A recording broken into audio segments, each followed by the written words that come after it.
اعوذ باللہ السمیع العلیم من الشیطان الرجیم بسم اللہ الرحمن الرحیم اللہم صلی علی محمد و آل محمد وعجل فرجہم۔ جہان علم سٹی آف نالج اکیڈمی سے آپ کی میزبان بی بی جان آپ سے مخاطب ہیں۔ صبح بخیر، امید ہے آپ لوگ بفضل پروردگار عالم بخیر عافیت ہوں گے۔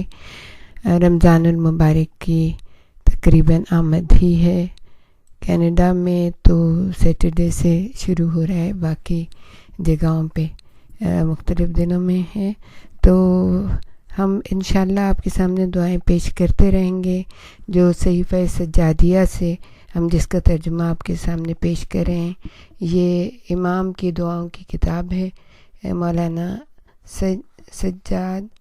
السجاد زین العابدین علی ابن حسین، امام حسین علیہ السلام کے بڑے فرزند، ان کی دعاؤں کی کتاب ہے، اور بہت ہی بہترین طریقے سے آپ نے دعائیں تعلیم کی ہیں۔ اور سب سے پہلی دعا جو ہے اس کی ہے، جب آپ دعا مانگتے تو اس کی ابتدا خدائے بزرگ و برتر کی حمد و ستائش سے فرماتے تھے۔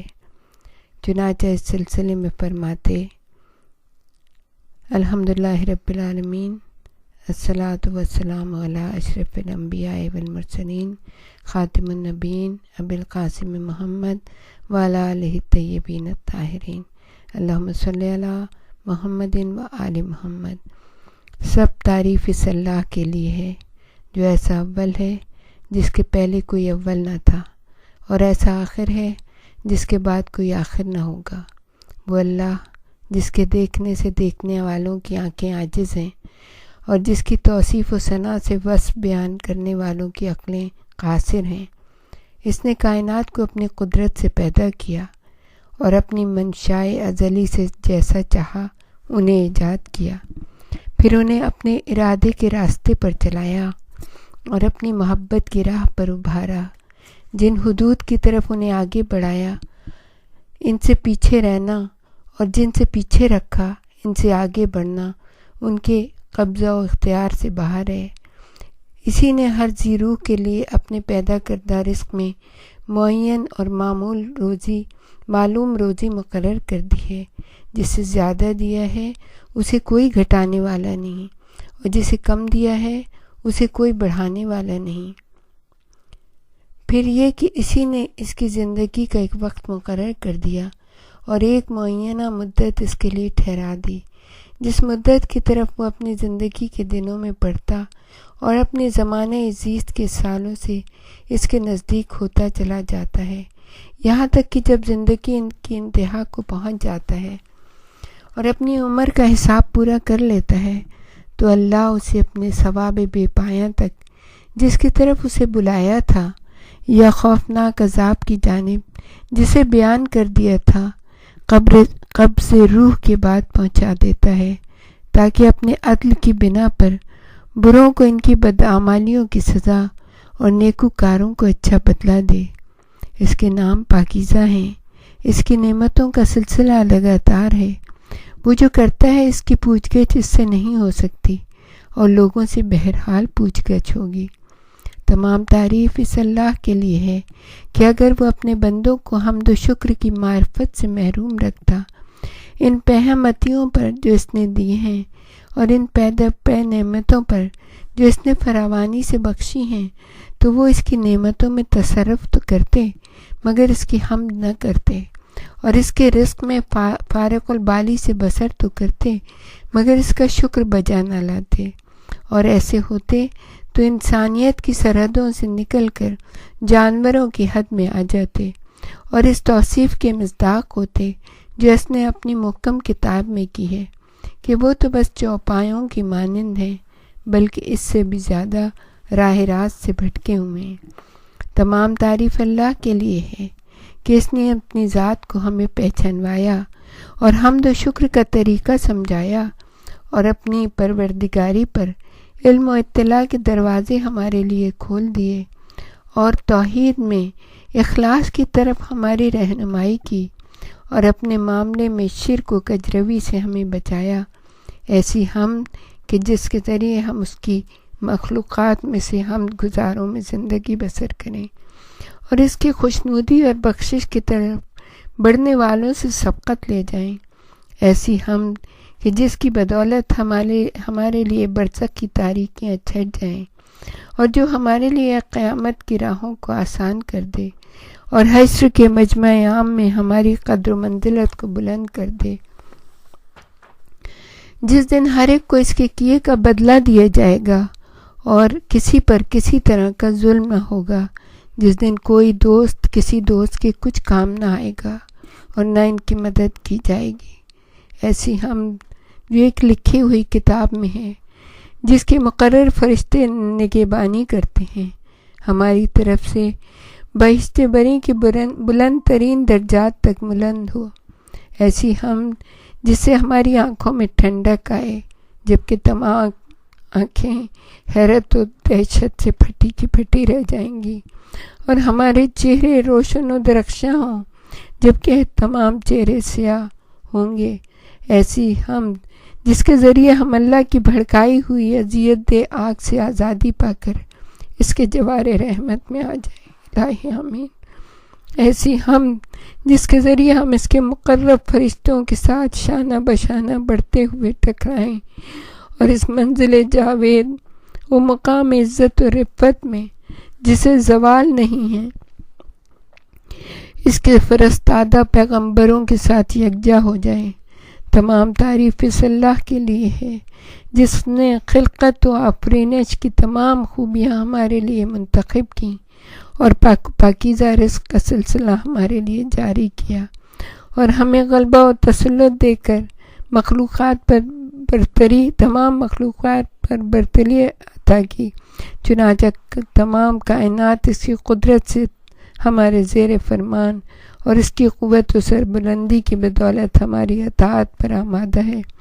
تمام تعریف اس اللہ کے لیے ہے جس نے اپنے سوا طلب و حاجت کا ہر دروازہ ہمارے لیے بند کر دیا ہے، تو ہم اس حاجت اور احتیاج کے ہوتے ہوئے کیسے اس کی حمد سے عہدہ برا ہو سکتے ہیں اور کب اس کا شکر ادا کر سکتے ہیں؟ نہیں، کسی وقت بھی اس کا شکر ادا نہیں ہو سکتا۔ تمام تعریفیں اس اللہ کے لیے ہیں جس نے ہمارے جسموں میں پھیلنے والے اعصاب اور سمٹنے والے عضلات ترتیب دیے اور زندگی کی آسائشوں سے بہرمند کیا اور کسب و کار کے لیے اعضاء ہمارے لیے ودیعت فرمائے اور پاک و پاکیزہ روزی سے ہماری پرورش فرمائی اور اپنے فضل و کرم کے ذریعے ہمیں بے نیاز کر دیا، اپنے لطف و احسان سے ہمیں نعمتوں کا سرمایہ بخشا۔ پھر اس نے اپنے اوامر و نہی کی پیروی کا حکم دیا تاکہ فرما برداری میں ہم کو آزمائے۔ اس نے اپنے اوامر کی پیروی کا حکم دیا تاکہ فرما برداری میں ہم کو آزمائے اور نواہی کے ارتکاب سے منع کیا تاکہ ہمارے شکر کو جانچے، مگر ہم نے اس کے حکم کی راہ سے انحراف کیا اور نواہی کے مرکز پر سوار ہو گئے، یعنی جن چیزوں سے اس نے منع کیا تھا اسی طرف چل پڑے۔ پھر بھی اس نے عذاب میں جلدی نہیں کی اور سزا دینے میں تعجیل سے کام نہیں لیا، بلکہ اپنے کرم و رحمت سے ہمارے ساتھ نرمی کا برتاؤ کیا اور حلم و رات سے ہمارے آ جانے کا منتظر رہا۔ تمام تعریف اس اللہ کے لیے ہے جس نے ہمیں توبہ کی راہ بتائی کہ جسے ہم نے صرف اس کے فضل و کرم کی بدولت حاصل کیا ہے، تو اگر ہم اس کی بخششوں میں سے اس توبہ کے سوا اور کوئی نعمت شمار میں نہ لائیں تو یہی توبہ ہمارے حق میں اس کا عمدہ انعام، بڑا احسان اور عظیم فضل ہے، اس لیے کہ ہم سے پہلے لوگوں کے لیے توبہ کے بارے میں اس کا یہ رویہ نہ تھا۔ اس نے تو جس چیز کی برداشت کرنے کی ہمیں طاقت نہیں دی وہ ہم سے ہٹا لی ہے اور ہماری طاقت سے بڑھ کر ہم پر ذمہ داری عائد نہیں کی، اور صرف سہل اور آسان چیزوں کی ہمیں تکلیف دی ہے اور ہم میں سے کسی ایک کے لیے حیل و حجت کی گنجائش نہیں رہنے دی۔ لہٰذا وہی تباہ ہونے والا ہے جو اس کی منشا کے خلاف خود اپنی تباہی کا سامان کرے، اور وہی خوش نصیب ہے جو اس کی طرف توجہ اور رغبت کرے۔ اللہ کے لیے حمد و ستائش ہے، ہر وہ حمد جو اس کے مقرب فرشتے، بزرگ ترین مخلوقات اور پسندیدہ حمد کرنے والے بجا لاتے ہیں، ایسی ستائش جو دوسری ستائشوں سے بڑی چڑھی ہوئی ہو، جس طرح ہمارا پروردگار تمام مخلوق سے بلند ہے۔ پھر اسی کے لیے حمد و ثنا ہے، اس کی ہر نعمت کے بدلے جو اس نے ہمیں اور تمام گزشتہ اور باقی ماندہ بندوں کو بخشی ہے، اور ان تمام چیزوں کے شمار کے برابر جن پر اس کا علم حاوی ہے، ہر نعمت کے مقابلے میں دگنی چوگنی، جو قیامت کے دن تک دائمی ابدی ہو، ایسی ہم جس کا کوئی آخری کنارہ، جس کی گنتی کا کوئی شمار نہ ہو،